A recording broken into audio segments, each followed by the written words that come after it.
Hey there, folks. Welcome back to the show. What better way to start your morning than with a cup of water, maybe a cup of coffee, and some drama in the Warzone scene. A great debate. Really curious where you guys fall on this one, as some big pro names and streamer names backed out of an event late last week. That event has now been rescheduled after those complaints during the 10K eFuse Warzone event. What was set to be the format of 2 Warzone pros or streamers alongside 1 active caster, well, it resulted in some teams being called out for bending those rules, as both Aydan and Tommey backed out of the event. It has since been rescheduled and apparently reformatted, so teams will not be bending those same rules, but a back and forth between Aydan, but especially Tommey and Huskerrs around this. One team individually called out was actually one of Unrational and Scummin, and a not active caster known as Angel Walks. Everyone had a lot to say on this, you know, for the integrity of the event, the showcasing of active casting talent was the goal of this, to which others said,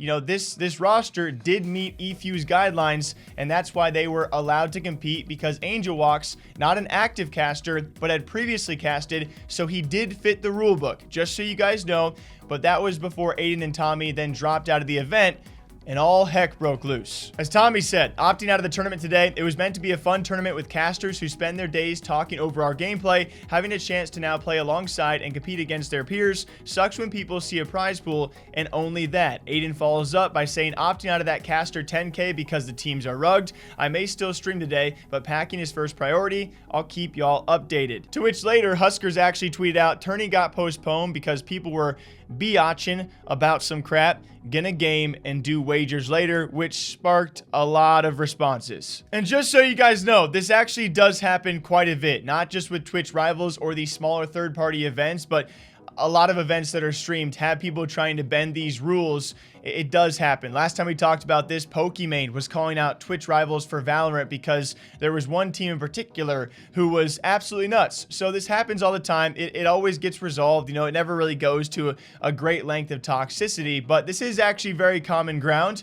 But it's also maybe a bit less common to see pros backing out of the event because other streamers are possibly bending those rules. So once Huskerrs said that, in his tweet to his stream, of course, Tommey and him had a nice back and forth. Tommey replying to someone saying Husk probably upset his rigging didn't work out for him. Sounds about right. Husk replies, rigging? LOL. You know that every tournament with restrictions like this always has some stacked teams. Why is it my fault you didn't use your resources well enough to find the best player that fits the criteria? Then Tom replies, firstly, who said it was your fault? Pretty poor response, and goes to show all of our points were right. It was a poor ruling on eFuse's side, which they have acknowledged and have set right. Then Tommey goes yet again. The blame is on eFuse for being so loose with the term, but it's pretty simple. If you have to ask if someone qualifies as a caster, he's probably not a caster, which is what most people did, which is why I said it isn't just his fault. Pretty basic. Huskerrs then lastly goes, so why are you pinning me as a player without integrity when I literally followed their guidelines? I'm not just going to let some other team snatch up a player and be left at a disadvantage.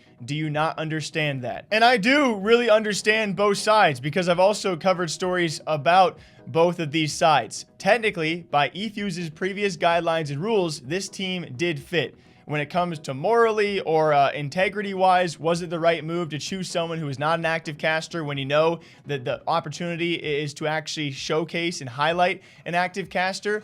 But then you also, to a tiny degree, you understand as well where Huskerrs is coming from. If he doesn't pick him up, or I shouldn't say that, but if that trio does not pick up someone like Angel Walks or Huskerrs trio, similarly as well, someone else is probably going to pick up that player. So it's tough. There's both sides. So on one side, you want the integrity. You want to own up to the actual idea of the event to highlight those active casters. On the other, you want to fit the rules, which they did on eFuse's stance, and be as good of a team as possible by also staying inside the rules, but kind of, on the edge of the rule book. Either way, eFuse has apparently reformatted. We'll see what does change about these teams, and has been rescheduled to later this week, I believe, on the 28th. And so a little chip on the shoulder for maybe a couple participants, which hopefully will lead to maybe some banter back and forth. Until next time, you guys take care of yourself. What do you think? Where do you fall? Drink some water, drink some coffee. I'll catch you back here next time. Bye.